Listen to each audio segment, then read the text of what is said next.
Welcome, mere mortalites, to another round of the conversations. Today I had a chat with my friend Peter Winkler, who is an American living abroad here in Australia. So he is a comedian. He's also a video audio editor and host of the Curious Pete podcast. So we get into a lot of different topics. We talk about American experiences here, living in Australia, culture, talk about conspiracy theories, about the hilarity of Bigfoot owning a rifle, and all sorts of weird and wacky things. I really do hope you enjoy.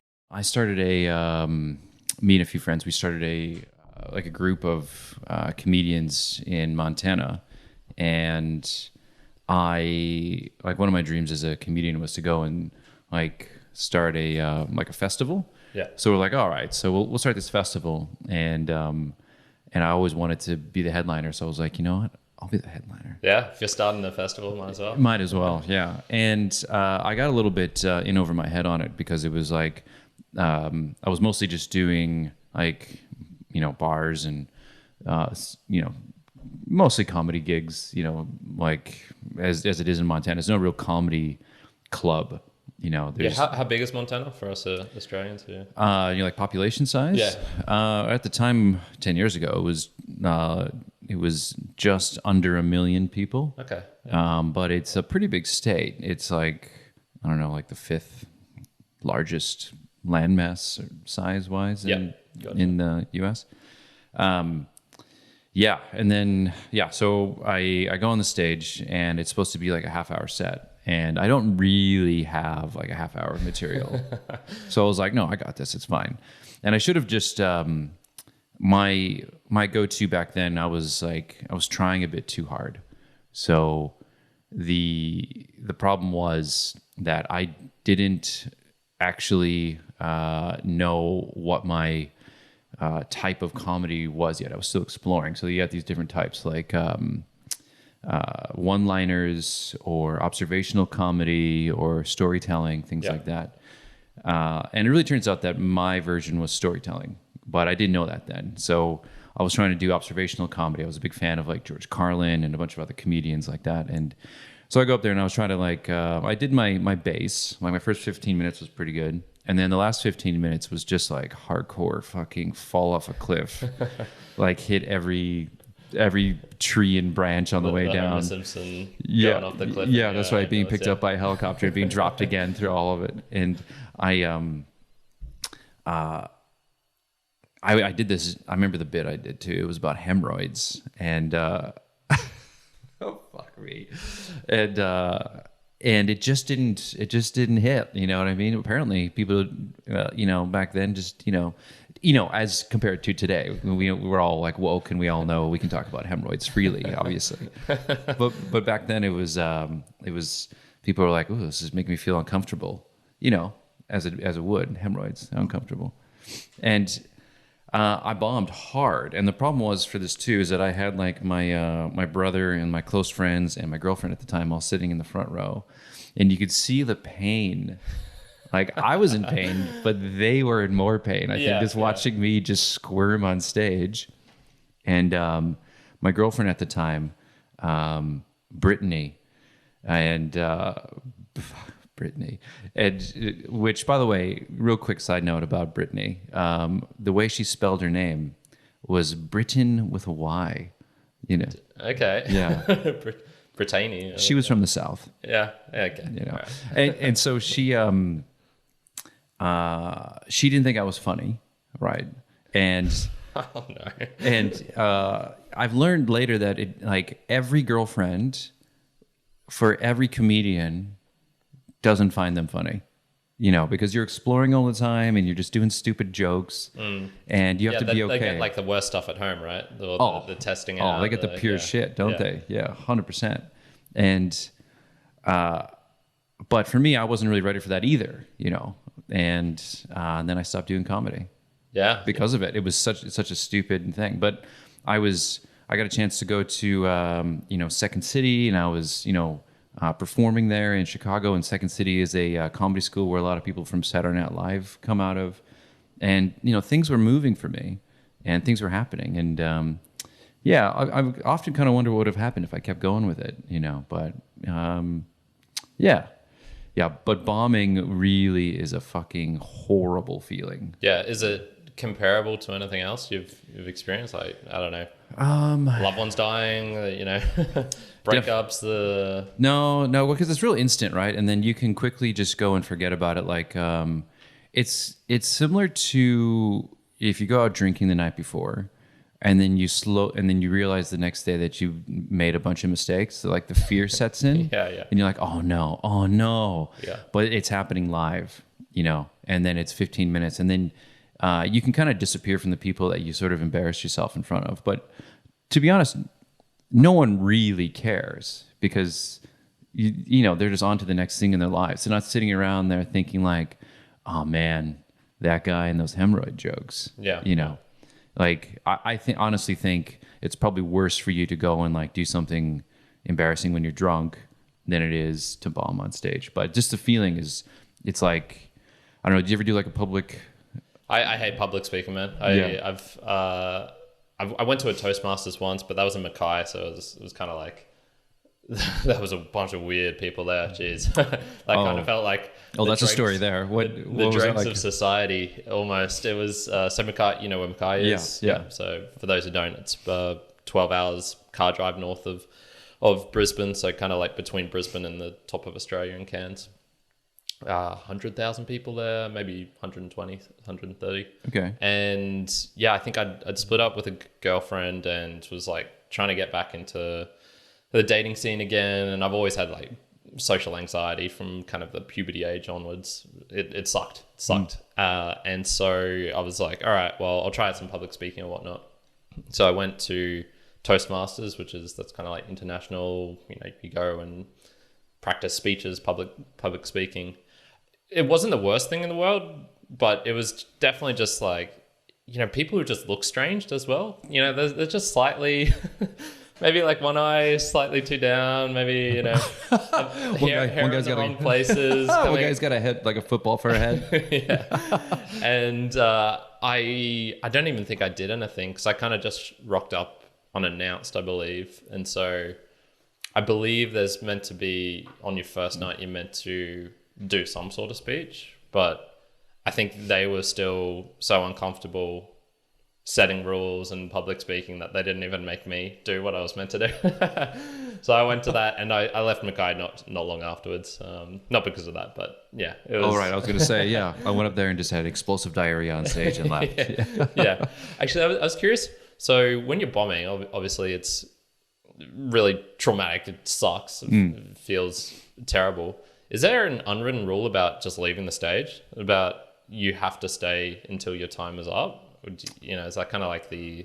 I think it's character building, right? Because if you just leave, it's kind of like anything, right? If you're going through anything hard, if you just like quit midway you're kind of through, letting other people down, you're letting other people down. That's it. Like if you, maybe if you were, I don't know, if you were doing like a open mic night or something like that, and you could maybe just do a few minutes. But even then, like usually those open mic nights are so chock full of like people that you can only do like 2 or 3 minutes and then you're gone.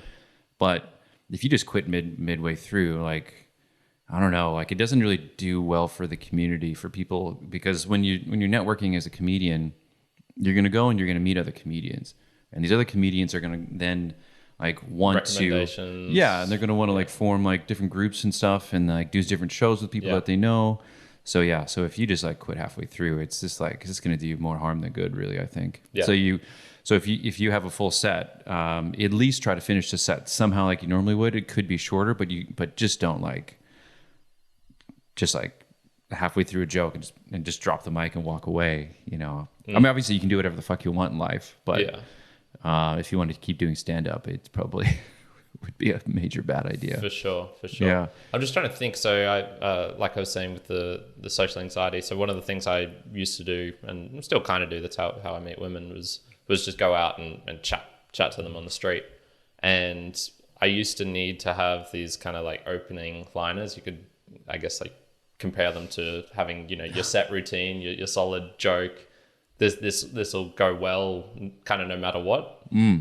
And one of the ones I used to have was I'd have this Kindle I bookmarked this page which had a word on it, axiomatic, which basically no one ever knows. It's kind of means like the deepest truth of the thing. It's so true that it's axiomatic, that it just requires no explanation. And I'd usually sit next to a girl who's like eating some food or on a bench or something like that, read for a little bit, pretend to read, and then go like, oh, excuse me, do you know what this word means? And it's usually just a good way to transition into the convo. Well, I did this one, and I used to do this kind of around the UQ area where I was at the time. And when there was this, blonde girl sitting at a bench, went up to her, like turned around, started saying it. And then I looked at her, I was like, oh no. And I said this exact same thing to her a month prior. And, I think that's probably a similar feeling of that kind of dread that comes out where you're in a situation where it's just, oh no, like, what do I do now? Did you already ask her the question? The same exact question. It was like coming out of my mouth as I was looking at her, and I kind of finished the sentence. I was like, oh fuck. Did she say anything? Yeah, she was like, oh, I think you've asked me this before. It's like calls it out, makes it real apparent. This is when it's actually, funnily enough, not about what you say, it's how you say it, and your kind of reactions to that. Yeah. So if I was more confident, I could have played that off so easily. It's just been like, I sometimes like to chat up pretty girls, and here we are again. Like, what's the deal? Are you just looking for guys to come up and chat with you? Like, but of course, I was, the reason I needed a line like that was because I wasn't confident or not. I got you. You needed like a shoe in somehow. Yeah, a little bit, like a strategy or Correct. something. Yeah. Just something to get the ball rolling. Yeah. And so then it was kind of just like, just like to talk to pretty girls. And then it was like, all right, I'm going to leave now. It's getting awkward. I bet that made it so much worse for her as well, too. Because she was like, yeah, this guy just says he'd like to talk to pretty girls. Yeah. I made it known and more like actually out in the open. But yeah. Fuck. Yeah, that's brutal. So I'm just trying to imagine that scenario, but on repeat for like 15 minutes. Maybe you just sink into it. It's just like you start to accept it. You know what's interesting though, because like if you get them going for like the first 15 minutes or so, like they're laughing, and it's easier to make them laugh as time goes by, right? So I must have done something really bad in order to reverse that. Yeah, really quickly, I mean, like they want. I think there was like this collective idea that they wanted to laugh because they liked what they heard so far. But I wasn't.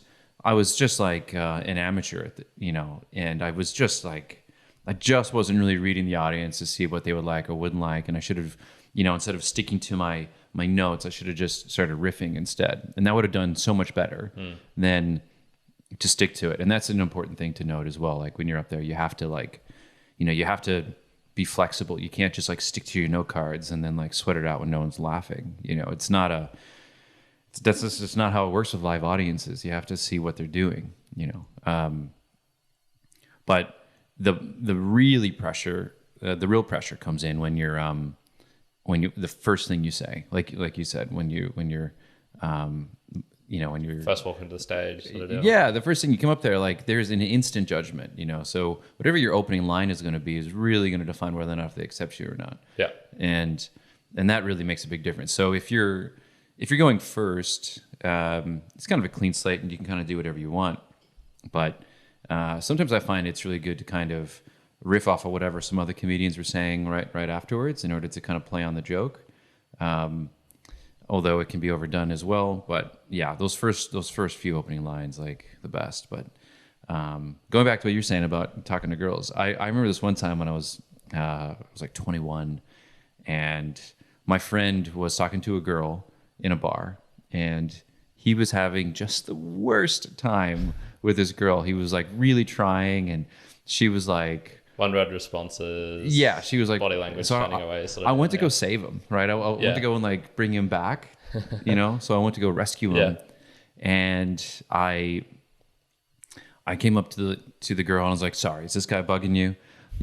And I thought she would laugh, whatever. And she looked at me because I got like this. I got like a sharper tooth here, and she was like, She's like, get away from me, shark tooth.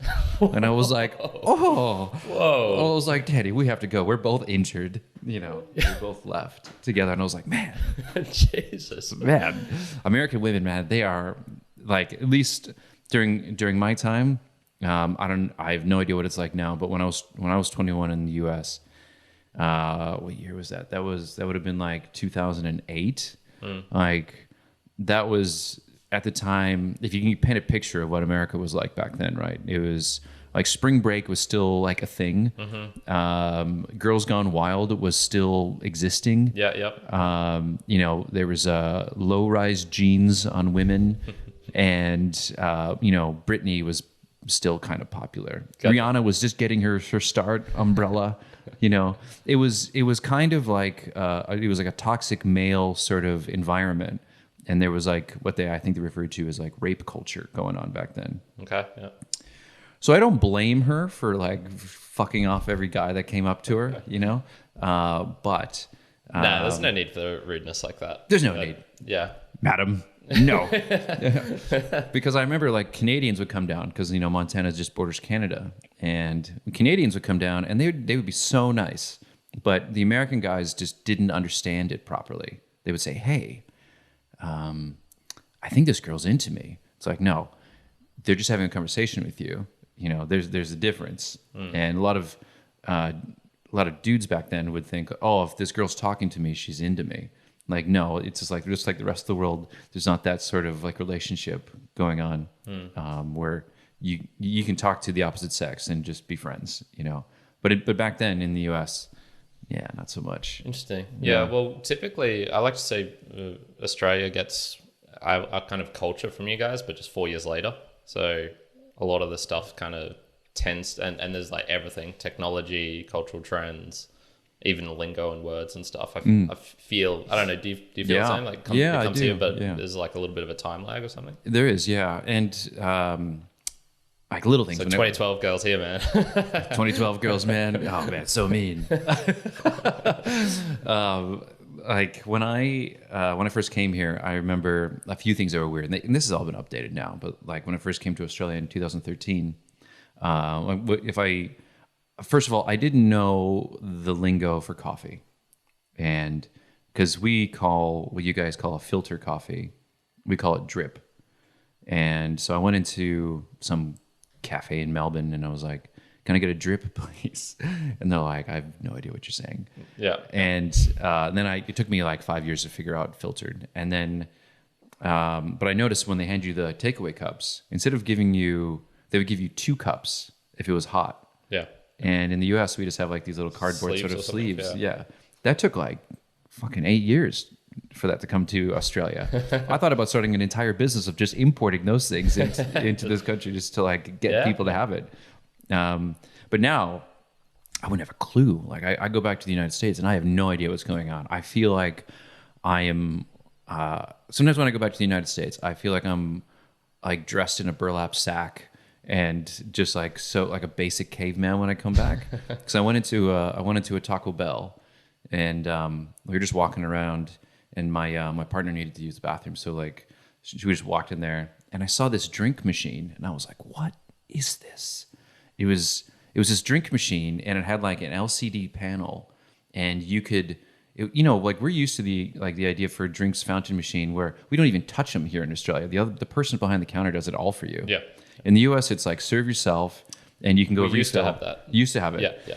But that now, went away. What I've seen over there is that it's this LCD screen. This is probably outdated now, so I sound like a caveman again.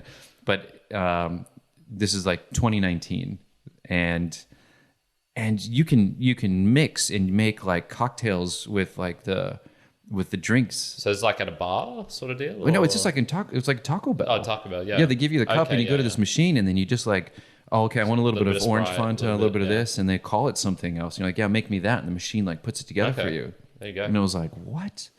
Like I used to do that manually. Choice, yeah, exactly. Yeah, you'd mix like the red Fanta with the orange Fanta or something. Yeah, that's right. You'd feel dangerous. Yeah, you did. You're like, oh, I'm going to do all of it. We used to call that a graveyard. Oh, really? It just tastes like sugar. It's not like bad. It just tastes like kind of everything. Tastes like everything. Yeah. It's like kind of like when you mix colors together on a paint or something, and everything just turns brown. Yeah. That's kind of what it looked like. It was like this like weird sort of brownish gray slush. Yeah. You know. I was saying the other day, I'm so unartistic that even when I mix colors together, the brown that comes out, I feel is different from other people's brown. It doesn't even look like a nice, you can kind of have like a nice-ish brown, but mine just comes out and it's like, I don't even know what that color is, man. It's not brown. It's what is that, rust poop?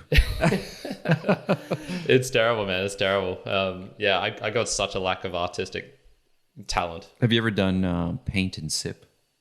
I've thought about that. I've thought about doing that. It feels like a kind of date thing, and I've just never organized one like that. Yeah, and you're like, even in my thoughts, the brown didn't come out right. Yeah, I would maybe do okay at one of those ones where it's all the shapes and it's got numbers in it, and so you just have to match paint into. You heard of those? Yeah, I used to do those a lot as a kid. Like, I think that's what a paint and sip should be. Yeah, and then you come out with something that's actually like recognizable instead of just like. Have you done any of them? No, I've never done it. I've a few of my friends. They always have like I work for myself, so I don't really have a lot of coworkers, and so I always have friends who have coworkers, bastards, and their work will go and like pay for like all these like events and stuff. But I'm sure like that's probably just hanging out with a bunch of people you don't really like. So I guess. Take the good with the bad, but they got free paint and sip out of it. Yeah, that's true.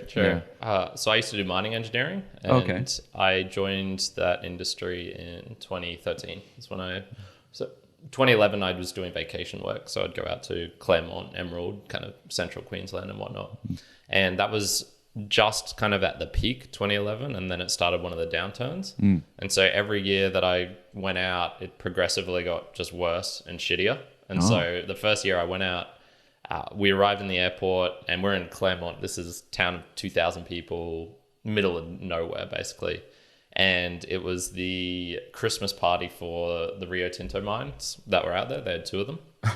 And basically they're like, we're going to blow up Aboriginal art together. Dude, oh my God. It was hectic. They had inflatable castles, just the biggest barbecue I've ever seen. We got roped into it basically straight away. It's like new vacation students. Yeah, you guys be on the barbecue. And so we were cooking. Oh, wow. Just random stuff. Beers are flowing. The whole town basically showed up for this thing.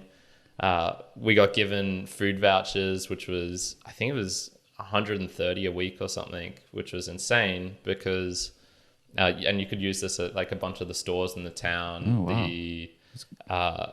Unfortunately not on alcohol, but at the, for food at the pub, at the bakery, at the local IGA or something like that. Yeah, right. So you're basically spending like none of your money. Yeah.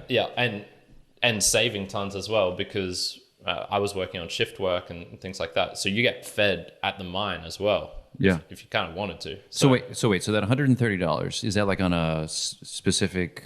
It'd be on a card or. It's like a separate from your thing. Yeah.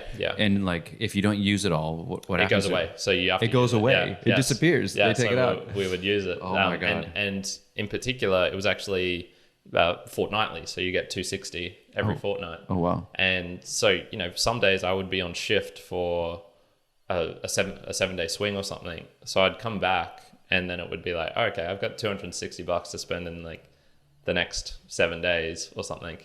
And man, people would just buy. I remember I bought every single type of flavor, smell of deodorant that they had in just for shits and giggles. Like there was nothing. Oh, so you could use it for like stuff that's not food as well. Correct. Yeah. Okay. Yeah. You can, like, if you went to the IGA, so people were buying. And IGA is expensive. Yeah. So people were buying tablets of like dishwashing tablets and just stocking up their car full of it, enough to last a year. Oh, right. And just driving home and stuff. Much, yeah. Wow. Yeah. It was you'd feel like a baller because you'd be shouting other people food at the. Don't worry, guys. I got this. Yeah. And they actually had these check things that they would kind of like cross off or do something with. So it was actually like a handing over of I got this, slide across the table to the bartender. So this was like what, in like a remote town? Yeah, really remote. Remote. What was it like living in sort of like a mining village? It was cool, man. It was cool.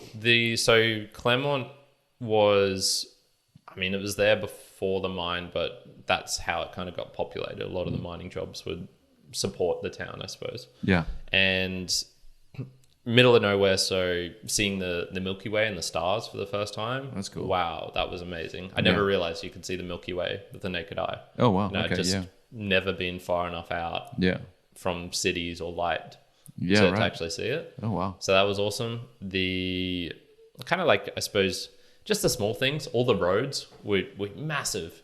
You know, you could, because they were designed to fit, I suppose, dump trucks and things down on them. So instead of the ones out here, which are, I don't know, 5 meters wide or something, they'd be 10, 15. You could literally just park anywhere in whatever position and you're fine. You're kind of within the legal limits and whatnot. Yeah. It's definitely a place where you need to be social and make friends, conversations with the baker and the butcher and the candlestick maker. And you actually need to kind of integrate into the community. Okay. And you would I noticed like I was terrible back then. This was, kind of peak social anxiety / not talking to people for me. So that was like 19 years old. Okay. And then there would be other people who would join the church or something. And then, they're getting out and invited to jet ski things on the lake with the locals and stuff like that. So you can get the real difference between the people who were more socially just comfortable and could integrate into communities, and then people like me who were kind of the townie, the city folk, used to non-communication somewhat. Yeah, right. Because like I always got the idea that like a mining village was like, I don't know, it was just a bunch of dudes in high vis, and there was like a like an army camp.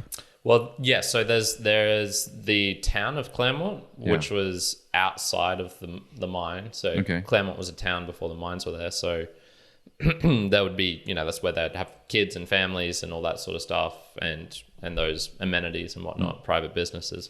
The mining camp would be on the actual mine site itself, and so this would be more for the fly-in, fly-out people. Okay. And that is, definitely more, you're living in a tiny donga with a bed and maybe a small kitchenette, usually not even that. Yeah.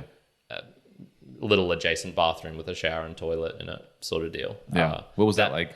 What were the people like more than anything? Because that really makes a big difference, I think. You definitely feel the kind of like 90% male workforce. I suppose the culture has a little bit less, I feel like little bit less politicking in a way. Okay. Or definitely less drama than you'd find in, I think, a normal office. There would be still making friends. This guy got this job because he knows this guy, that sort of thing. This thing got covered up because he's higher up, and that sort of stuff. I would have maybe said back then it was like machismo culture, but I've traveled Latin America, and that's real machismo. Oh yeah, like catcalling sort of stuff. I thought it was actually in comparison to there. I was like, no, this was pretty friendly, pretty nice. There was the women on the workforce. I'm sure they have their own stories. I don't know their lives, but there was plenty enough just walking around on their own, in the camp and stuff, where I think you could feel safe there and whatnot. So yeah, you would hope so, at least, because it's like a work zone. I mean, to be honest, I think everyone's just miserable. If no one wants to be there, everyone wants to be home with their family. That's the collective, isn't it? It's like everyone's got that same thing in common, isn't it? Yeah, I worked at a place called Hell Creek, and it was just Jow Creek. That was just the kind of moniker that gets chucked around, and it did. There wasn't metal bars on the doors or anything, like on the gates or anything, but it had a feel to it. So what, that was like a fly in, fly out sort of situation there? Or for Claremont, it was more of that. Yeah. So what, there's an airport there? Or? They had a mini airport, yeah. And like how big of like planes are going in and out of there? Tiny, kind of not, well, I knew a guy who owned a Cessna there, but that was more like a fun thing for him. It'd be those, I don't know what they're called, turboprop or something, where they've got the spinning fans, whatever they're called. And they bought them from Bunnings. Propellers. It could be. Man, I'll get back to what that dude used to drive, but planes would fly in and they'd fit maybe 30, 50 people on, that sort of deal. Oh wow, okay. Oh yeah. Yeah, it was doable to do that. Interesting. And then there was a bigger airport in Emerald, which was 2 hours drive away. So I'm sure a lot of people would go from there as well. This dude used to drive. It's the oldest, most unsafe thing I've ever been in. It was a modified American pickup truck from, I'm going to say, at least the 1960s, maybe even earlier. Okay. And so I don't know how he got away with it. It's probably because he was in the middle of nowhere, so no one gave a shit. But, the steering wheel's on the wrong side of the car, so it'd be on the left-hand side for us in Australia. His odometer and his speed dial, it was horizontal. And so it was just this bar that moved. Classic. All in miles. So he put some notches at where 60 and 100 Ks were. Yeah. And for aircon, his aircon was literally like he'd just open the flaps and it would just be air coming in from driving. Yeah. It was the most rickety piece of crap. Oh, right. And I had to do a bunch of he would take me out to the mine every now and then. So you'd ride in that thing. Yeah. Yeah, I know you can import them into Australia if it's on the steering wheels on the other side, if it is a classic car. Because I went back and I visited my and you're legally allowed to drive it as well? Yeah, that's right. Yeah. But you can't do it with new cars. So they have to be at least like 20 years old or something like that. So yeah, gotcha. Because my friend is he's an Australian guy and he lives in Atlanta, and he was telling me he was going to buy. So we got the Toyota Hilux here in the U.S. The similar model is a Toyota Tacoma, and he was showing me how much they were there. So a Hilux here is like 45, 50, 60 starting. And in the United States, like the Tacoma's like 19. Okay, yeah. And I was like, holy crap, like if you were to buy one of those and just import it here, you could make, but of course the steering wheel's on the wrong side. So that's just never going to happen. Yeah. It's one of those like terrible realizations about how expensive it is in Australia, like housing prices, car prices, those are two big ones. Yeah, those are the big ones, and it doesn't make any sense to me. Like when I see it, I'm like, man, it's such a waste of money. Because I'm used to the idea where in Montana you can buy like a house for like $150,000, and it's like a 4-bedroom house. And if you were to get a 4-bedroom house here in Brisbane, you'd be paying like $1 million. Yeah. It's like, man, that's such a difference. So it's always like a hard pill to swallow when me and my partner are now looking like buying property, and it's like, oh gosh, I just know in the back of my mind how much this could get me in America. Yeah. In Claremont, when the housing boom was going on, there was, I think it was 4 or 5 bedroom. It kind of looked mansion-y because it had the big pillars and stuff out of it. I have no idea why anyone would buy this or build it out there, I should say. And it was going for $1 million or $1 million and something. And this was back in 2012, so money was a bit more. Was this worth more than back then as well? Was this did it have land on it? It must have had a bit. Yeah. It would have surely had. It must have. Yeah. I can imagine like a little plot in the city or something would be. Yeah. But the mining industry is weird, and it affects places really crazily as well. Mackay as well, 2 years before I went. So right kind of at the boom. There was a housing shortage, and what they were doing, and not just housing, but even just room shortage, because people were doing fly in, fly out, but they'd still kind of need to be, all these contractors and stuff in the town, and they'd go out to different mines and things like that. And what people were doing was, it's kind of like it is now, where you put something up online for rent and you get 50 applications, lining around the block for walk-ins or see-throughs.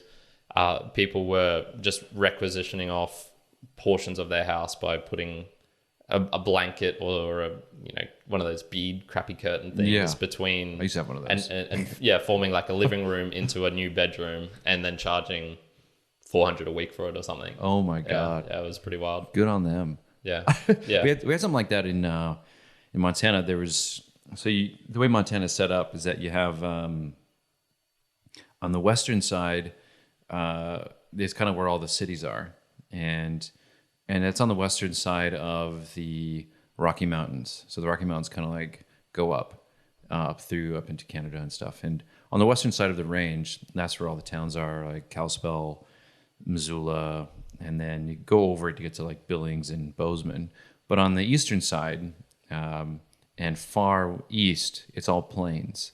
So it's all flat, and that goes into North and South Dakota, and even up into Canada as well. It's an area called the Bakken Oil Region where they're doing like all this fracking.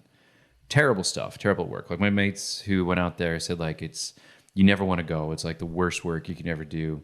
But they would make all this money going. Yeah. So it was like a bit of a boom that was happening. You'd hear all these stories for these guys and my friends and stuff who would go and they would come back. And there was all these stories about how the towns that they were going to just were not capable to house the people that were out there that required this amount of work that was going on. So what would happen is that these mining companies would go and they would buy like RV trailers, and they would set up like 5 or 6 guys to live in these trailers. Yeah. But the trailers were not really designed to be lived in during the winter, and the winters out there are harsh. So, we're talking like negative 60 degrees Celsius. Like it's like Jeez. it's awful. And there'd be cases where, these are all electric heaters in these little tin cans. When those go out, and those break in the middle of the night where you got 6 guys sleeping in them, there was a lot of cases of people freezing to death in their little tin can. Yeah. And like you probably don't have to deal with that really at all in Australia, but hearing about some of the living conditions out there, it just sounded, well, they better pay you a lot, Yeah.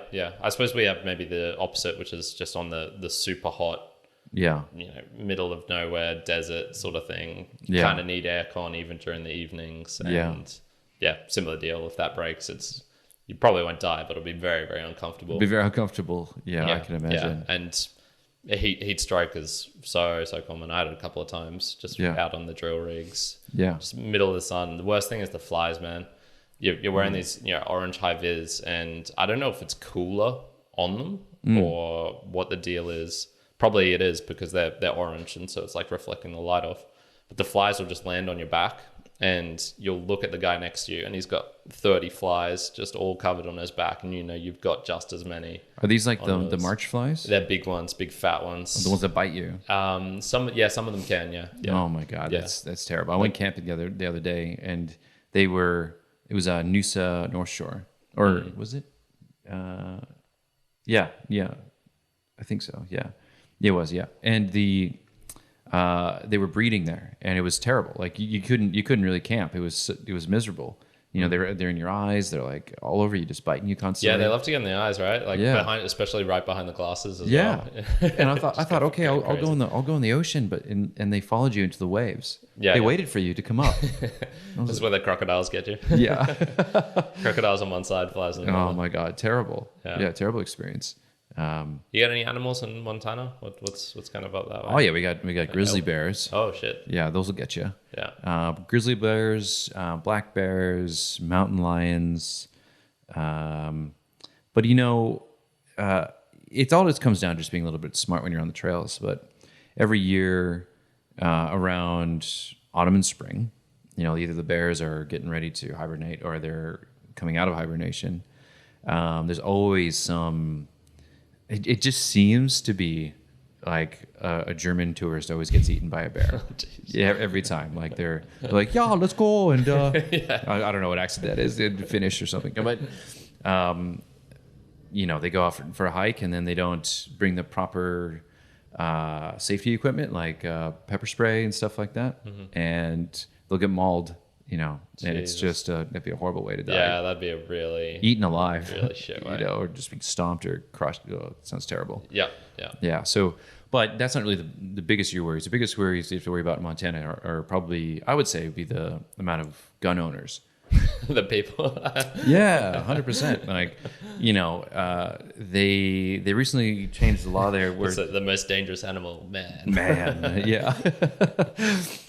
They recently changed the laws there where you can now carry.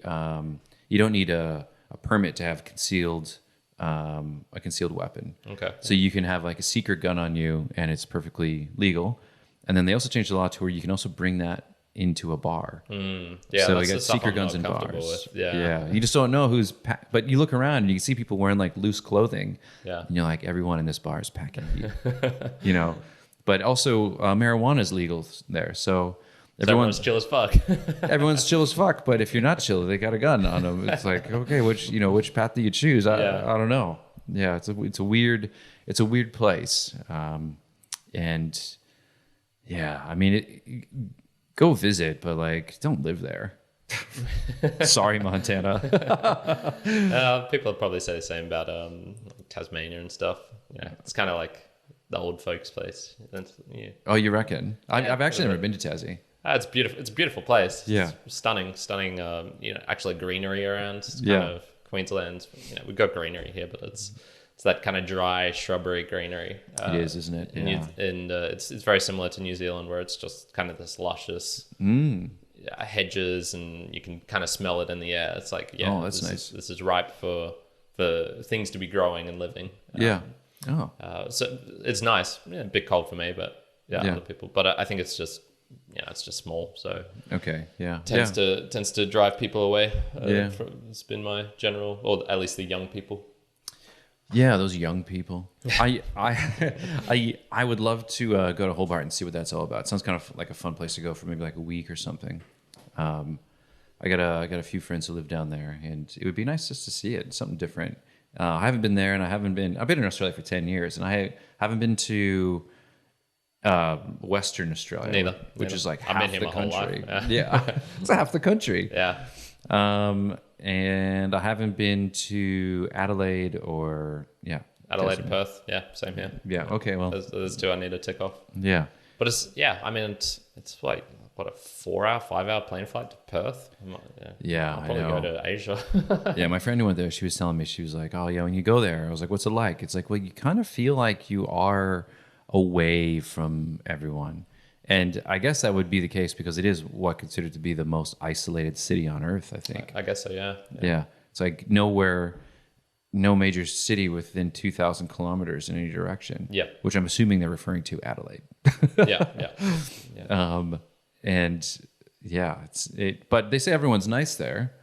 I guess you would be. Yeah, I've heard it's similar to Perth, at least. It's similar to Brisbane. It's got the river going through, but it's got beaches much closer. Got beach in the city, I think. It's right there in the CBD, I think. Yeah.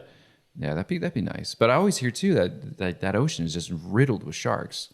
Jeez, okay, yeah, I'm not an ocean person, so Yeah. it's easy for me to stay away from that. I recently saw, because I do a lot of diving, and there's this thing down south in New South Wales where you can do, it's like a shark cave. So you go underneath this island. Scuba diving or Scuba diving, yeah. And you're around a bunch of nurse sharks, and the nurse sharks, they're massive, and they have like these crazy looking teeth, but they only like eat like crustaceans and stuff. But then I saw today on the news that there was this woman who was I can't remember where she was, but she was just free diving, and she was probably doing something stupid. To be honest, like I wouldn't get like bare chested close to a nurse shark, and that's what she was doing. She was like basically rubbing shoulders with the nurse sharks as she was going down. Yeah. And one of them bit her in her, yeah. but just like it didn't take any chunks out. It just sank their teeth into her. Yeah. And it looked it would be pretty scary, but yeah, now I don't know if I want to go and do that nurse shark diving. Yeah, true. I've always had this thing with animals, which is, I think, just formed by early experiences where they're unpredictable. Yeah. My dog's the nicest thing ever. It wouldn't hurt a fly. Yeah. Then it's like barking at me. It's like, fuck off. Yeah. Well, see, that's what was happening when I went to Mexico. I saw like these like bull sharks. Everyone knows about bull sharks in Australia, and like how they're these aggressive little bastards. Yeah. But when I was in Mexico, I went to go a diving school, and they're like, yeah, well, hombre, está bien. yeah. They're like, oh yeah, es bien. Yeah. I was like, well, and what they were doing is they were showing like all these like, bull shark diving, and I was like, bull shark diving, like, isn't that something that like will like kill like like Kill it's you? really aggressive. They're like, oh, we haven't done any problems yet. It's like, okay, I don't know about this. Always a new gringo to test things out on. Yeah, gringo tacos coming this way. Yeah. Oh my god, no thanks. I did, yeah. So for people who don't know you, and this is like the first thing we talked about when we met. You love your costumes. Oh, so yeah. I wouldn't be surprised if you went out in like a taco costume to do some scuba diving. Yeah, actually, I used to have an Instagram account. Well, I still do. It's called Unimpressive Longboard. And so what it was is that I would go around, and I bought like a shitty longboard from Kmart, and I would just go and skate past things unimpressively. Like I was just like, meh. And I was building up to a point where I actually wanted to take it with me scuba diving and just like take it into weird places, take it, underneath the ocean and just like scuba, just like Put some weights on it. Well, Yeah. probably sinks anyway. So just sink and just like pretend. But then, you got to carry the board with you the whole time, and it'll probably ruin my experience after a while. Have you heard of extreme ironing? No. It's people who take photos of them ironing in the most extreme spots. So you get, scuba divers doing it. You got people on top of, there's mountains where it's kind of a rock boulder wedged in between like two other parts of the mountain. Oh my God. People go on there for the IG photos and shit. But yeah, it's just that, but with an ironing board as well. It sounds like planking, Yeah, exactly. back in the Yeah, day. but I read about this, man, in this. It was a magazine that one of my aunties used to make called Wacky But True, and we used to get all the copies. And yeah, so this was back in 2004. Wacky but true. This is a Wacky But magazine? True. Yeah, it was a tiny little gloss one about yay big. Okay. Love it. Yay big is probably like 20 centimeters by 10 or something like that. Okay. Yeah. 30 pages maybe. We might still have a bunch of them at home. But yeah, it was kind of like you buy it to support them sort of deal. Yeah. That's, I think what my parents were doing. So. Oh, yeah. But I read them. They were cool. Yeah. Yeah, that's and fun. I still remember extreme ironing from that. Extreme And yeah, ironing. so this was back, kind of before putting shit on the internet for clout. So this was just people who are really into doing that sort of stuff. Yeah. Oh, that's yeah. cool. That's funny. Yeah. The I used to watch a lot of those like fail videos and stuff on YouTube, but then some of them just go on forever. Yeah, and I don't trust them as much anymore. Yeah. There's just enough where it's like, I think they're acting this one. Yeah. So, Are they jackassing me? Yeah. I saw one recently where it was a guy who was doing fitness stuff on it must have been a very large fountain or something like that, and it had a kind of just little out jetty sort of thing, maybe 2 meters wide by 4 meters long of just stone. And he's there doing kind of like Bulgarian split squat jumps, and he messes it up and his foot goes over the edge. And then instead of just kind of falling on the spot, he somehow falls back into the water. And I go, I just don't think this is right. Yeah, I don't believe it. It's there's enough videos now where it kind of ruins it for me. So it's kind of like these, the famous fail clips. It's hard for me to enjoy them as much as I used to. Yeah, of course. I mean, like even when you were to like, if you watch them for too long, you just kind of like. You get desensitized.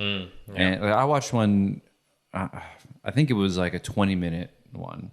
Oh, geez. And watching like... Oh, like a compilation? Yeah, like a compilation. And watching like 20 minutes of people hurting themselves and failing, it really has an effect on your mental health after like 20 minutes. Yeah. So at first you're like, ho. And then you're like, oh, poor guy. Oh man, what if that was me? Yeah. Oh, I'm depressed watching this. Awkward. You're like, I'm a terrible person. I'm just watching people just hurt themselves. And it was just such a weird sort of shift to like started off like laughing, like, oh, man, fall down. Yeah. To like, oh, I'm sad now. My day is ruined. And then you have to switch over to like, I would then watch People Are Awesome. Watch that. And after a while, then the same feeling happens. Yeah, as unimpressed, like, Yeah. It's a one-arm handstand, but I don't know. Yeah. I've seen someone do that, while shooting archery with their feet. But for me, like I started off being like, wow, that's awesome. Wow, it's crazy. Wow, why aren't I doing that? Yeah. Oh man, I'm depressed again. It's like, fuck this video. Yeah. So it seems like long video watching is the culprit of. It's the culprit. Then I have to go watch something like Ancient Aliens or something. It always goes to Ancient Aliens every time on YouTube. That's your go-to. Well, it seems like the algorithm like just tells it to me. They're like, okay, no, we saw that you got sad. Watch something about the pyramids. What do you think? Secret room? Yeah. Secret room? You're like, all right. Ancient, what is it? Like ancient energy power plants? Oh, was oh yeah, that's what they talked about the pyramids, wasn't it? It was like some sort of Something like that. the chambers just made some sort of energy. Yeah. I don't know. Who knows? You can say anything about the pyramids. Did you know that in the pyramids there's a secret chamber where there was a Pizza Hut? They had 20,000 years to develop this, man. Yeah. Yeah, they definitely had Pizza Hut in there. The pyramids were a shopping mall. Don't you understand? Yeah. Oh man, my favorite conspiracy recently has been the birds aren't real. You heard that one? Birds are not real. Yeah. Oh, God. Yeah. Please enlighten me. Basically, all birds are CIA drones that are spying on you. This makes sense. So every bird that exists is a spy camera. Did you hear about the one about Australia's not real? No, I haven't heard that one. Oh, dude, this is a classic one. Okay. So it goes that Australia doesn't exist. That everybody that is in Australia is a paid actor. Okay. To go and like Yeah. So anybody who takes a flight to Australia, then basically they don't actually ever take you. They just fly around in circles for a while, and they'll land you in an island somewhere in the Pacific. And when you get there, everyone's a paid actor to try and convince you that this is a real country. Yeah, gotcha. Yeah. I can't understand like what the end goal for that would be. Yeah. You know what I mean? It seems like a lot of wasted resources. Yeah. Just to fool a bunch of tourists from America that Australia's not real. I don't know if I don't know if that goes in line with like flat earthers or anything like that. It's probably adjacent. A lot of these things they meld into one another, and once you're on one, it's just kind of like fuck it, I'll go on this one as well. It's the gateway drug into flat earthing. Yeah, for sure. You seem like a strange American because you travel actually. Thank you. Yeah. When I was traveling, and just my general impression has been that Americans don't actually get out that much. Mm-hmm. You reckon that's true? Is that kind of a... Well, this was my theory on it because I heard that a lot too. And what I was really impressed with when I first came to Australia was meeting people who were 17 or 18 years old and traveling. Because when I was that age, I was nowhere near my peripheral at all. Like I was like, I got to go to university and get a job and... Yeah. And work there for 40 years and then die, Got it all set out. I got it all set out. When I came, I heard that from a lot of people. They said, hey, we don't really know a lot of Americans that travel. And I was trying to like think about it. And when you look at the way that the U.S. society kind of works is there used to be a healthy middle class in the United States. And in the 90s, it just kind of slowly shrunk. Like I remember my parents being middle class, and then now there's a big disconnect. There's the people who are quite wealthy, and then there's a lot of people who just live paycheck to paycheck. And the percentage of people who are middle class are like, it's very small. It should usually be like the major chunk, the bulk, right? Their bulk, and that's what I loved about Australia is like that was the case or is the case here. And so there are some extremes on both ends, but for the most part, everyone's doing pretty good. In the United States, you have a bit of a lack of care in this sense. I heard it described as a jungle. It's like the dog eat dog. There's the winners and the winners, and there's the losers and the losers. Whereas maybe some countries more like Norway, where they have healthcare, socialized health, everything's socialized. Taxes are 50% kind of broad across the spectrum, but no one falls through the cracks sort of deal. Yeah. And then Australia's maybe like a middle.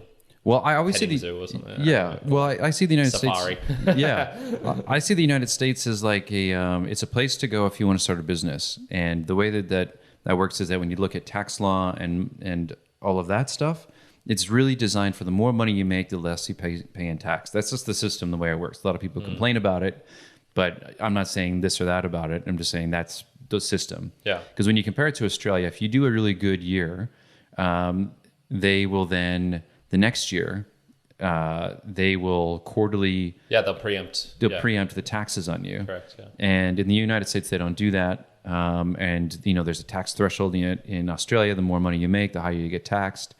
In the United States, it's the opposite. So if you're in business and you got like a winning idea or a winning business, you're chuffed, man. You are making like you're living the dream, I guess. But a lot of people in the U.S. They don't. There's the idea that they just want to work and go home, and kind of like how the system was in the 1950s, post World War II, up until the 70s. After that, the amount of money people made versus the rise of inflation costs didn't match with it. Yeah. And so it staggered for a good 20, 30 years. And so now you have this big discrepancy between the cost of living, how much it costs to go to school, housing prices, car prices, all that stuff. Yeah, minimum wage in the 70s, you could work at a factory and be able to go to school, buy a house, all that stuff. It's not the case anymore. So there's that. And then you have the idea that a lot of places don't actually offer paid vacation. You have people getting 2 weeks, right? 2 weeks max. But outside of that, a lot of companies don't offer it. And usually, if they do offer it, it takes you about, in my time when I was there, it took about 5 years to get it. So, so you got to be there for a while, committed. Sure. So that's another reason why people don't actually leave to go overseas at all. And so a lot of people don't even have a passport because what's the point? I don't even have any paid time off. Any paid time off I would get would be a sick day. But I have to accrue those sick days. And so a lot of people would, if they want a 3-day weekend, they pretend to be sick for Monday or Friday. Yeah. And then they would have to go along with the lie for weeks that their flu is over with. There's that. And, I honestly think because of the way the system works over there in terms of capitalism is that if money goes in, money goes out, right? And the more that happens, the better the economy goes. After 9/11, the Bush administration gave people $200, big fucking whoopee-doo. And they were like, go out there and buy shit. Yeah. And a lot of people were like, I'm just going to keep it. I'm just going to keep my $200 and not use it. But the idea was you have to go out there to spend the money, make things, secular and keep pushing through. In fact, in capitalism, what they call it is referred to a market failure whenever someone saves money. Yeah. I'm not a fan of that. Yeah. I don't like that theory. Yeah, market failure. Isn't that funny? So a lot of Americans, they don't have the, and I've been dealing with this as well because my family has never come out to visit me out here. And I think it's just a lot of the case, okay, they got 2 weeks.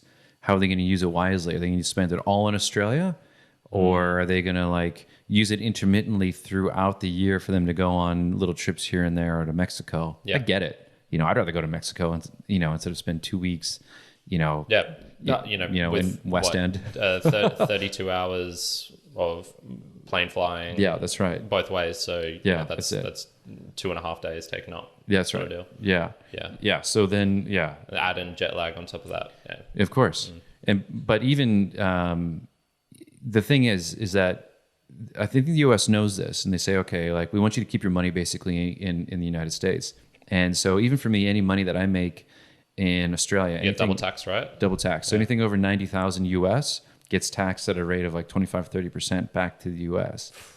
So, if you make 100,000 US, let's say over here, then that 10% will be taxed at the 30% rate. So you'll have to pay the IRS $33,000 or something, So that to me is bullshit. Yeah, I had some Americans I worked with, and they were not fans. It's they don't really. Sometimes I don't think the United States sees their people as individuals. I think they see them as little micro businesses. Okay, yeah. You know what I mean? Yeah. How can we make money off of this little individual in their life, even if they don't live here? How can we make money off of them? Yeah. And that's all it is. How do we make money off them? And how do you keep them poor? And how do you keep them to keep spending money into our system? And I get it. America is if it wasn't for the United States, and because all that tax money goes into the military, like if we didn't have the military, sure, we would have a great system like Finland, I'm sure, with healthcare or a laptop for every child, but I think the harsh reality of it is that having the world's or the Western like military, because like let's call a spade here. The United States is like the world police. Yeah, my dad's very, very anti-American because of that sort of butting in everywhere, I guess, sort of deal. Yeah, but I mean, if it wasn't the United States, who else would it be? Someone probably would be. Yeah. Yeah. And so, I mean, especially in Australia too, like we love, I mean, I don't know. I'm just saying the government really sort of depends on the United States in terms of military backup here. So if anything happened with China, US comes in, right? If it was just Australia facing China, may not go so well. Yeah. Who knows? I don't know enough about war to be honest. Well, if you just look at the sheer size, if you look at the sheer size, like the amount of people China has versus the amount of people Australia has, it's just a numbers game, I think, in that sense, So, I mean, that's why they're kind of doing all this stuff. But anyways, back to the idea of like traveling. So I actually met a fair few Americans, particularly in Mexico when I was traveling through there. And yeah, they love Mexico. Yeah, and who doesn't, man? It's an amazing place. One of my two favorite countries from kind of my trip. And there was this one guy I met in particular, which I thought was really funny. He was kind of in between jobs, but he was applying for these new ones, and he decided to take a vacation in between that. But I don't know if this was just his mind or the culture. It was so kind of bad of him, such a bad look for him to be elsewhere, kind of traveling, that when he was doing these job interviews, he would have to book out rooms in places and make sure there was no Spanish language on the walls or anything, kind of like office space sort of stuff, right? Temporary things. Yeah, that he could do his Zoom calls on and to do his kind of like job interview and whatnot. Yeah. And he was kind of like, he was really embarrassed about it. It was like, yeah, but I just really wanted to travel, and I'm looking for this stuff. I was like, dude, yeah, don't feel bad about it. This is awesome. You got an out. Yeah, that's and then a lot of people on, I think it was Thanksgiving, because what day is Thanksgiving? It's at the end of November. Okay, yeah. It would have been then. So because I was in Mexico for Day of the Dead, and a lot of people on that kind of long weekend would come into Oaxaca or wherever it was that I was, and kind of have like a little 3-day getaway or something. Okay, cheeky one. Little cheeky one, yeah. I mean, if I lived in like, because I went to Mexico for Christmas, and so if I lived in the U.S., I would definitely like fly down to the Yucatan Peninsula, and like go around in there, and like it's super easy to get to. I mean, it's like it was a 2-hour flight from Miami. Correct. Like, and Colombia is not that far. You can even go to Colombia. Start eyeing it up. Yeah. Yeah, like I've been to Colombia as well, and like that's such a short little flight from Miami. I want to say it's like 4 hours, but I might be wrong. I might be a little bit longer, but it's pretty short. In comparison to like 14 hours from LA to Sydney. I'm trying to see, we've actually got the map up behind you. So Miami to Mexico would be how many kilometers? That's about 1,000 kilometers or something. It wouldn't be that much. Yeah, it'd be about the same. Yeah. Sorry, like it'd be double. Yeah, because I would usually fly into Cartagena. Yeah. Yeah. So that may take like 4 hours. Yeah. Yeah, I love Colombia. Colombia was my other favorite city from, country from traveling. Yeah, it's really good.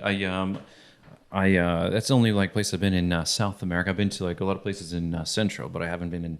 I want to go to like Ecuador, and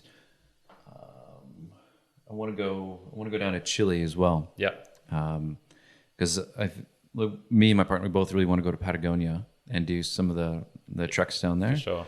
And it's my partner's dream to get to Antarctica. So I'm slightly scared of that because there's just like there's a boat you have Afraid to of the take. penguins.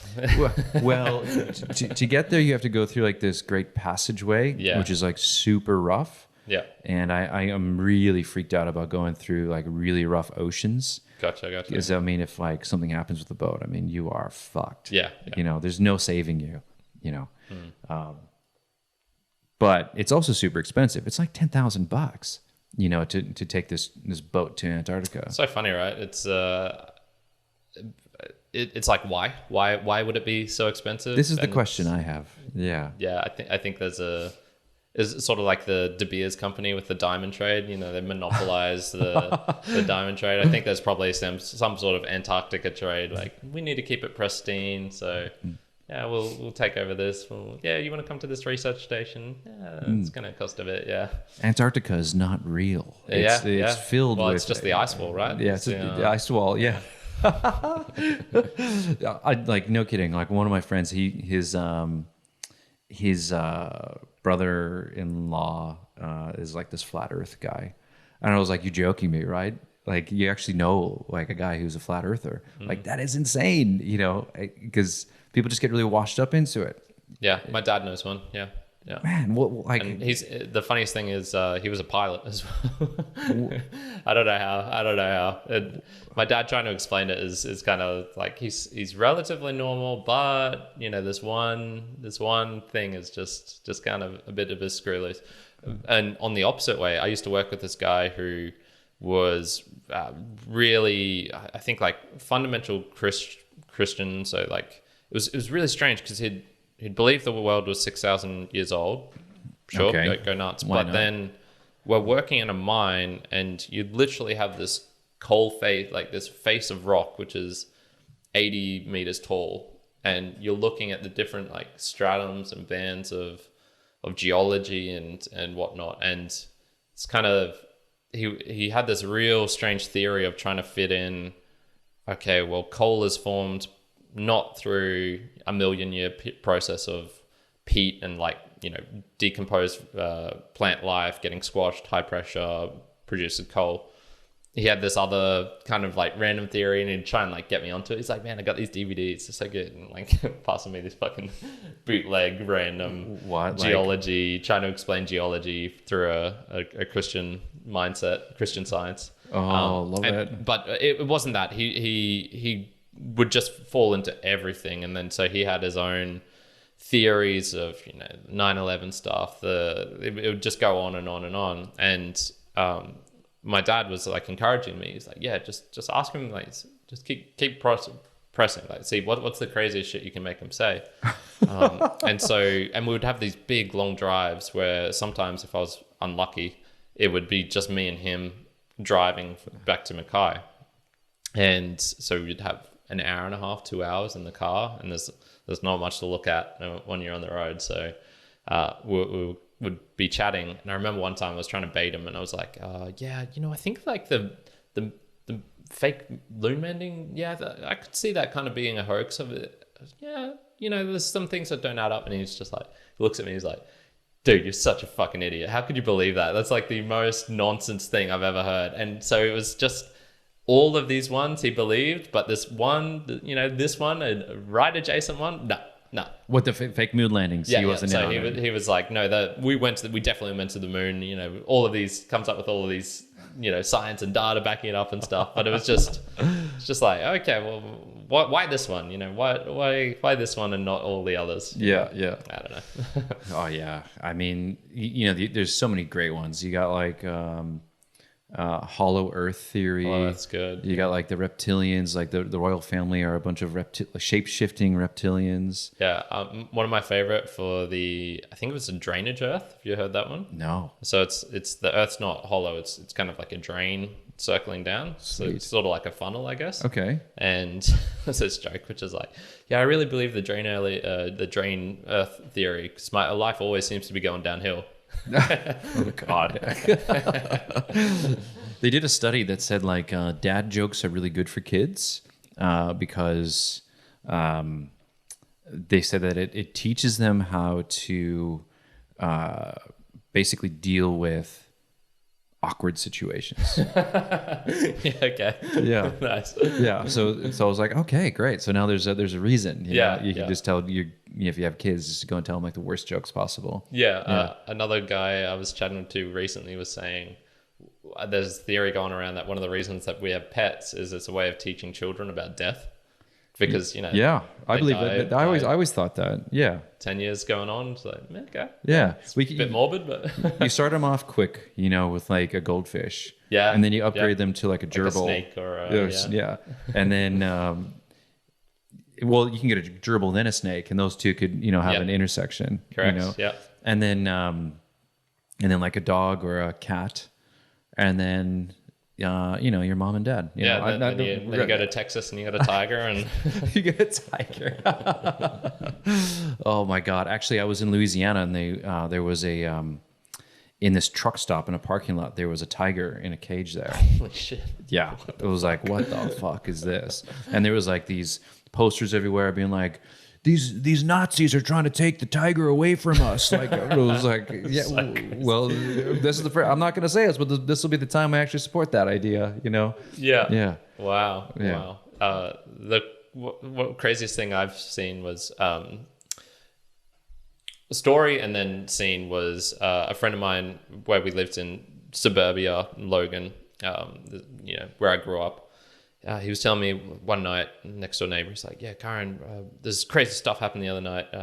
I was just like in my room, and he was maybe 18, so I would have been 14, something like that. He's like, yeah, I was in my room and I heard all these like, there's noises coming from the street. And he was going through like a rebellious stage or like policing stage. And he had this fucking, it's like a hammer. It's like not a hammer. It was like a meat grinder type hammer. And he'd be like, yeah, I was going to go sort them out. Oh, and like a pulverizer. Yeah. And he went out to the top of his driveway, which was this big long driveway looking down on the cul-de-sac. And he said there was these 3 drunk dudes there and they were playing with a goat. And this goat was kind of like charging them and trying to like headbutt them and stuff. And they were just 3 random guys like in the middle of suburbia on a, you know, 2 a.m. on a Friday evening or Saturday morning, I guess. Playing with the goat. And I was like, man, what are you fucking talking about? That's bullshit. A week later, my mom and I drove out of our cul-de-sac, and then right in the middle of the road, there's a fucking goat there. It's like, oh shit, he was telling the truth. And it had just kind of walked down from this driveway. So my mom was like, well, I guess I better tell them their goat's loose. And she tried to walk up the driveway, and then there was me kind of, you know, in the seat, 14-year-old me watching her.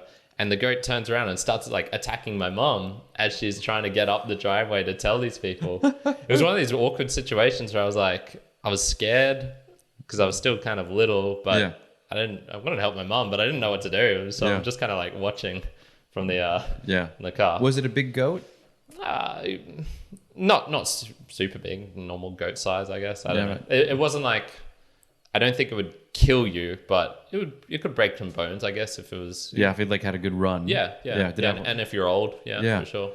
Yeah, because like my friend back in Montana, he had like a little hobby farm, and I was house sitting for him, and he was like, "Okay, look, like you can house it, but I just need you to do a few things for the hobby farm, like feed the chickens, and I also need you to milk the goat."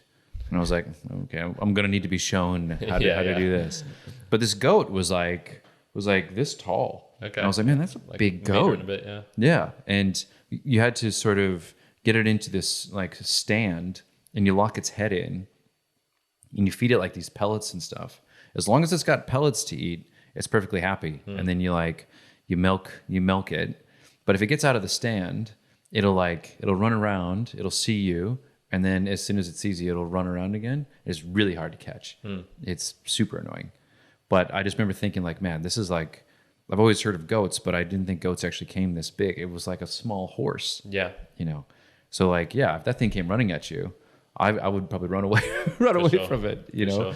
Like I really like those pygmy goats. I can handle that. Yeah. You know, the little ones that like fainting pygmy goats. They're great. Yeah, that'd be great to have. But you know, I don't know where I would fit it in my apartment. You try. Yeah. I don't know if it would work out very well. Yeah, that's probably like the Australian version of the tiger, or tigers in Texas or. Do you remember like people were into like teacup pigs? Like I don't know, about 10 years ago. Yeah. Like miniature dwarf pigs Yep. that are only supposed to be like the size of a chihuahua the whole time. Yeah. And the people got like basically conned that no pig will really ever stay that small. And then it just turns into this massive giant pig that you now have a relationship with. You're like, I love my giant pig. Yeah. And then, I don't know what you do with it then. Yeah, eat it. I know, but you have such an emotional connection. Like they're supposed to be really intelligent. Like yes, correct. Yeah. So that's a bit depressing. Bit morbid, yeah. Yeah, a bit morbid. Yeah. For sure. Did you ever find out what people did with this goat? No idea. I'm guessing it just stayed in their backyard until old age, hopefully. Until it goated. Yeah. Over. Yeah, for sure. But yeah, that's the kind of craziest stuff that I've really seen. Animal wise, I mean, everyone says Australia's so dangerous, all the spiders and snakes, foreigners. It's like, if you go looking for them out in the bush, sure, but out in the city, you're not going to fine. find anything. I mean, sure, if you can get a huntsman or one of the biggest spiders, but they're not dangerous or anything. No, it'd be all right. There's when I go home and I talk to some of my family, it's actually really kind of funny, like just to hear some of the I mean, of course they don't know, but it's just funny to hear some of those ignorant questions about it all. Like, isn't everywhere dangerous? Can't everything kill you? Yeah. And I'm like, oh my God. Like the funny thing because it happened to me when I first came here, was that people would tell me these stupid things about drop bears and stuff classic, like that. Yeah. And then did you ever hear one about the hoop snake? Hoop snake, no. Hoop snake was I like, don't even know what this one. Oh, this one's great because if they believe the drop bear one, then I go straight into the Next hoop level, snake. Yeah, thanks. And the hoop snake is basically when you're walking up a hill, this snake will see you, and then it'll bite its own tail, and it'll roll down the hill like a big hula hoop, and it'll come to come and attack you. So you always got to make sure you're worried about walking up hills when you're in Australia. Yeah. And then, wow. if they believe that one, like you really just like got them hook, line, and sinker. You can say anything at that point. Going on to like yowies or what's a yowie? A yowies. Even I don't know this one that well. So have you heard of the chocolate, the yowie chocolate? No. So it's kind of like a Kinder Egg type deal. Okay. That sort of thing where it'll have a little toy in the middle of it. Shittiest, plainest milk chocolate you'll eat. Yeah. And they're called yowies, come in like different packages. And I think it's based off of this, maybe it's like a version of the chupacabra or something like that. It's a large, amorphous, hairy animal that was a descendant of the wombat or something like that. I don't even know actually what. And I think it's got like some mythology and okay. So it's stuff. It's like a mythological creature. I think there's a bit of. I don't think it's an urban legend, as in started recently. I think the yowie is a creature that maybe comes from the Dreamtime stories or something like that. This could be completely wrong, by the way. So I'm not putting much weight on my words. Okay, great. I see. Yeah. So, my mom said she saw Bigfoot the other day. Oh shit! Which is like fucking funny. So she lives close to... No video footage? No, obviously not. No, of course not. It's very elusive. Yeah. So she lives around, close to this lake in Montana called Flathead Lake. And around Flathead Lake, on one side of it, is a bunch of cherry orchards. Now, there is an orchard out there called Bigfoot Cherry Orchard, right? And there's a big sign that's like a 12-year-old drew must have been of the family of a big hairy Bigfoot. Now, the story goes, my mom said she was driving through that area and she saw like a hairy ape standing thing cross the road. Okay, yeah. And I was like, okay, but if it's close to Bigfoot cherry orchards, there's one of two theories. Either it's named after the fact that there is an elusive Bigfoot hanging around in that area. Yeah, it could be. Or two, there's some guy who owns it and he's just trying to keep the legend alive by dressing up in an ape suit and like walking around getting people to talk about that there really is that out there. Which is what I think I would do if I owned Bigfoot Cherry Orchard. Yeah, dude, you love the costumes. You fucking do that without even owning it. You'd just do it for shits and giggles. But can you imagine though, like with the amount of guns in Montana, that is such a dangerous idea. You know, like people just driving around being like, "Holy shit, it's Bigfoot! Let's go back and get him. Let's kill him. Let's kill him." That's an American mindset if I've ever heard it. Yeah, well, that's like it's Montana. Like they would definitely like you drive around in Montana and you'll see in the back of pickup trucks like hanging in their rearview mirror are rifles. You know, so people are like locked and loaded at any given time. Gotcha. Yeah. Got to be ready. I suppose so. Yeah. Yeah, but you know what? I bet you Bigfoot's packing heat too. He's picking up all these old rifles he's found and taught himself. I mean, I guess if you got the money to like own a cherry orchard, like it probably be, if you're listening, it might be a good idea to wear like armored plating, you know, vests, you know, underneath something that could take something could take a rifle round, you know, because like the real thick steel or like iron plates that you wear in the vest, because I just don't trust people over there to like not shoot Bigfoot, you know. Imagine that. Imagine if it wasn't actually real, and then, you know, like this national animal, it probably, you know, it could replace the eagle, the Bigfoot, and then like just turned out some random local was like, it was just the guy fucking killed him. Yeah, just killed this motherfucker. They just demasked him. He was like, I would have gotten away with it too if it wasn't for you damn kids. Just thinking like the only animal more dangerous than man, Bigfoot with a rifle. Bigfoot with a rifle. Oh man, can you imagine? Yeah. I read this. Fuck you up. I read this book. It was by Max Brooks. He's the guy who did World War Z. Okay, the movie, like the director or something. So he did it was a book about, you know, zombies, and then he wrote one about a family of Bigfoot, and that one it's just ridiculous. You know, you read it and like it's such a quick read because it's just such a shit horror film, like horror book. Okay, yeah. You know, about how these people go out into the woods in Pacific Northwest and trying to do like an eco community, and then it gets totally destroyed by these this family of big feet. Big feet, yeah. Is that what you would call them? I guess so, yeah. Yeah, if there was more than one Bigfoot, there's a flock of big feet. I don't know. I wouldn't know what to call them. Yeah. Yeah, shit. Well, there's I've read some shitty books in my time, so it's is it a crappy book, or is it? Look, I mean, like got a bit of like it's not like it was recommended, you know, and he's like a New York Times best-selling author, but I've read other books by New York best-selling authors, and like one of them was an Indiana Jones book, and it was by this British guy, and the way he wrote that book was really hard to follow, because in every paragraph he would change scenes. You know, there would be like one paragraph in the same chapter.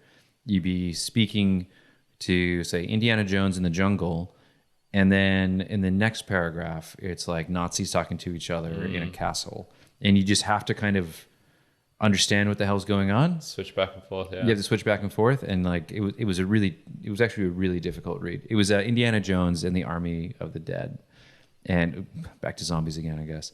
But it was so shit. Yeah, is that like a fan fiction? Fan fiction, yeah. But the guy who wrote it was supposed to be like a well-known author, so I don't know, man. I read 50 Shades of Grey, and that was trash. Absolute trash. Was it? I never. Yeah, it's just like the. You know, it'd be like a 16-year-old girl watching a vlog of that, but on repeat, and I would say even shittier writing. Like it was just really, it just really sucked. Like what was shitty about the writing? Was it the descriptions of the scenes, or? I think it was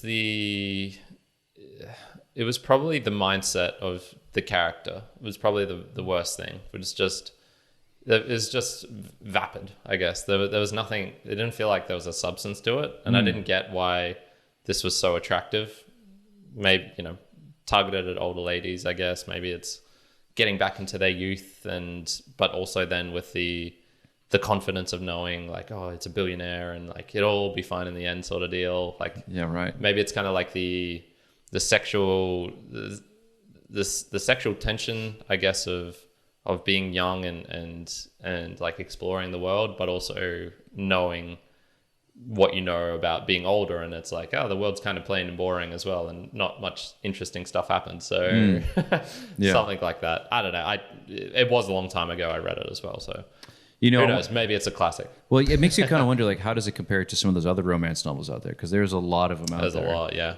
Like a Daniel Steele or something. Yeah, I can't get into. I very rarely read modern books anyway. So yeah, fair. Yeah, it's not my forte. Can't say I've read some like classic romance ones and things like that, but yeah.